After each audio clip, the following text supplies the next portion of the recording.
बेतिया में दो हिस्सों में बटी सत्याग्रह एक्सप्रेस। बिना इंजन के पटरी पर दौड़ने लगी बोगियां। यात्रियों में मची अफरा तफरी। बिहार के बेतिया में एक बड़ा रेल हादसा होने से टल गया है। बताया जा रहा है कि मुजफ्फरपुर नरकटियागंज रेल खंड पर बेतिया मझौलिया स्टेशन के पास अब सत्याग्रह एक्सप्रेस ट्रेन दो हिस्सों में बट गई। जानकारी के मुताबिक सत्याग्रह एक्सप्रेस ट्रेन की कुछ बोगियां इंजन से अलग हो गईं, जिसके बाद यात्रियों में हड़कंप मच गया। घटना की जानकारी मिलने के बाद रेलवे के अधिकारी मौके पर पहुंचे। आपको बता दें कि सत्याग्रह एक्सप्रेस आनंद विहार जा रही थी। इसी दौरान ये घटना हुई है। बेतिया में इंजन को जोड़ने के बाद ट्रेन को आगे के लिए रवाना कर दिया गया है। बता दें कि घटना गुरुवार सुबह करीब 10 बजे की है। बोगियों को कनेक्ट करने के लिए लगाए जाने वाले कपलिंग टूटने की वजह से यह हादसा हुआ है। कपलिंग टूटने की वजह से कुछ कोच पीछे छूट गए और कुछ कोच इंजन के साथ आगे निकल गए।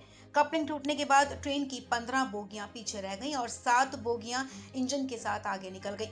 करीब 200 मीटर जाने के बाद ड्राइवर को पता चला, तब इमरजेंसी ब्रेक लगाकर इंजन और बाकी बोगियों को रोका गया। इसके बाद फिर से सभी बोगियों को इंजन के साथ जोड़कर ट्रेन का परिचालन शुरू किया गया। इस दौरान करीब 15 से 20 मिनट तक इस रूट पर ट्रेनों की आवाजाही ठप रही। अचानक इंजन से अलग होने पर बोगियां किसी हादसे का शिकार हो सकती थी। ये बोगियां पटरी से उतर सकती थी, लेकिन ऐसा नहीं हुआ और सैकड़ों लोग हादसे का शिकार होने से बाल बाल बच गए हैं। बता दें कि ट्रेन की बोगी अलग होने की सूचना के बाद यात्रियों में अफरा तफरी मच गई। यात्री ट्रेन से नीचे उतर गए। मौके पर लोगों की भारी भीड़ जुट गई। यात्रियों ने इस दौरान हंगामा भी किया। इसके बाद आनन फानन में इसकी सूचना रेलवे के अधिकारियों को दी गई, जिसके बाद पूर्व मध्य रेलवे के कई अधिकारी मौके पर पहुंचे और ट्रेन की बोगियों को फिर से इंजन वाले हिस्से के साथ जोड़ा गया। घटना के बारे में एक यात्री ने बताया कि मझौलिया से ट्रेन खुली थी, तभी ट्रेन बीच बीच में हिचकौले खा रही थी, लेकिन ड्राइवर ने ध्यान नहीं दिया। तभी मोदीपुर गुमटी के पास जोरदार आवाज के साथ तेज झटका लगा। यात्री ने बताया कि तब हमें लगा कि ट्रेन हादसे का शिकार हो गई है।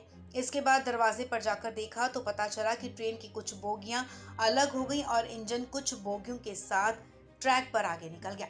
यात्रियों ने बताया कि जब ट्रेन इंजन से अलग हुई तो उन्हें कुछ समझ नहीं आया, इसलिए वो ट्रेन से उतर गए थे। ट्रेन और बोगी को जोड़ने के बाद उसे आनंद विहार के लिए रवाना कर दिया गया है। रेलवे अब इस मामले की भी जांच कर रहा है कि आखिर ये घटना कैसे घटी। हालांकि शुरुआती जांच में जो बात सामने आई है उसके मुताबिक कपलिंग टूटने की वजह से बोगी इंजन वाले हिस्से से अलग हो गई थी। इस खबर में फिलहाल इतना ही। तमाम अपडेट्स के लिए आप बने रहें वन इंडिया हिंदी के साथ।